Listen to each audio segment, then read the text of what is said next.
music. Not so Soft Machine, who are out on the fringe. Even within the Soft Machine, there are sort of completely different points. There are sort of, Mike is more or less gone over to completely formal and written music now. And Robert is sort of more a rock and roll drummer, or well, that's what he likes to call himself anyway. And he's more interested in sort of traditional forms of pop music. And I should say that myself, I'm more interested in purely recorded and abstract and electronic sounds. I got involved with trad jazz when I was about 17, and my musical evolution has gone through all the jazz phases and stages. Much broader now, my musical taste, covering the contemporary scene, as it were. I joined the Soft Machine when it was doing its, own music, in fact, and so my experience was limited to playing kind of classical music with, with other people, and also a kind of limited amount of playing with Robert and David in a kind of vaguely avant-garde jazz context.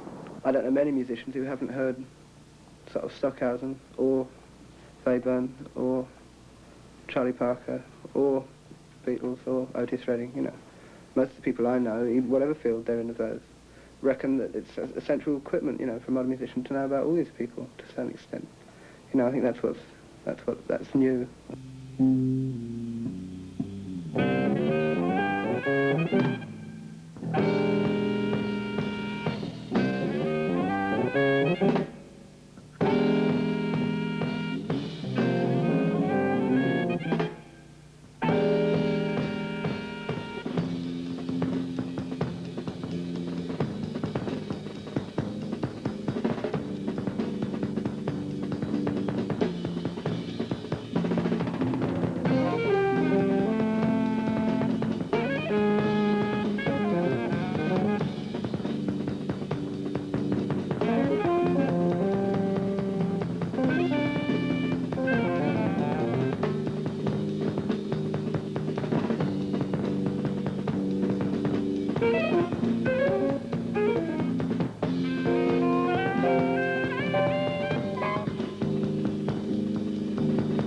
Over the years, there's been a development away from the single-oriented group, a group that's oriented around a single person, and it usually has its material provided by an arranger and session musicians, etc., into a field where a whole group is producing the music, not in any fascist form, but in a kind of loose democracy, where each person is able to make suggestions, develop, their own ideas as well as the ideas of the group. So what comes out is a corporate sound that isn't dependent on any one person.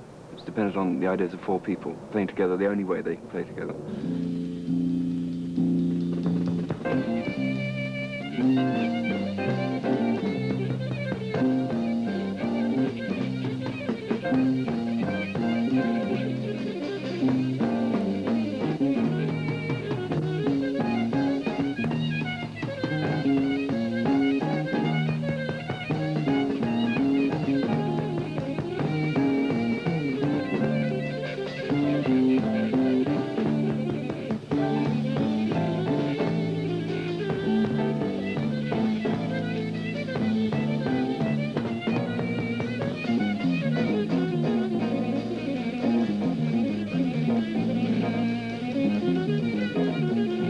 I'd like to think it was quite hard work in listening to the Soft Machine, because it's certainly been quite hard work getting into all the things that have interested me.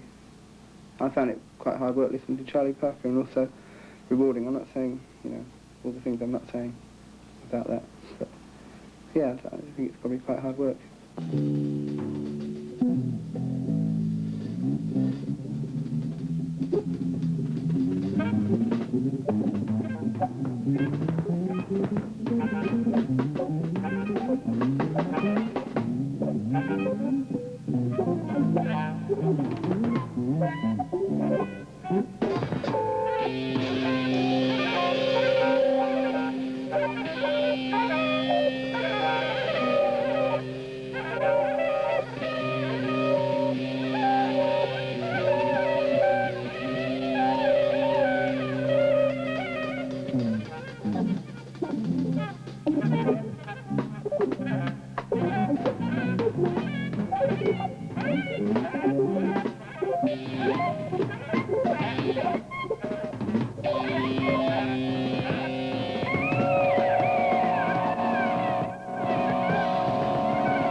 Well, there'll always be a market for sort of relatively unimportant light entertainment, but I think that what we now call pop music or rock or whatever is the world of rock is now populated largely by people who, at other times, would have been the writers, philosophers, musicians, painters of the day. In other words, I know it sounds, everyone laughs because this kind of remark sounds pretentious, but I really think it's true to say that it's an idiom which really matters, which is being used by some of the, the most interesting creative people around, I really do. And but this constant attempt, even within the industry, it's as much as anywhere else, people who like to remember it as something which wasn't very demanding and keep trying to put down new groups or kids who take it too seriously.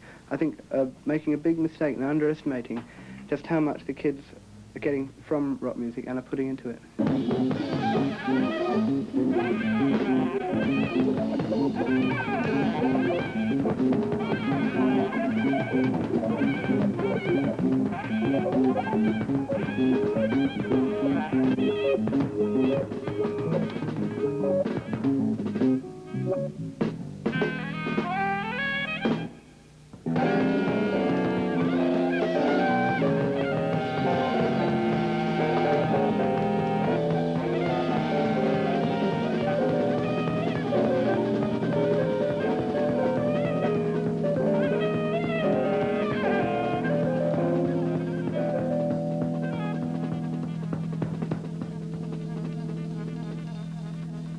People get involved in the fact that they can now wiggle their little fingers and so spend hours on bass wiggling their little finger because they've now developed the muscles on that and they really want everyone to know it, even if it doesn't.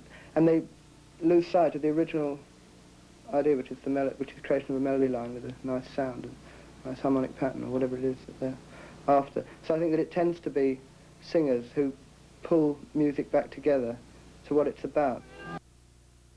I mean, the phenomenal success of someone like Joe Cocker in the States. No businessman would have ever predicted that Joe Cocker was or wasn't going to be a big hit.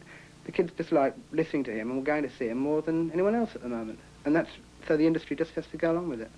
And long may that continue.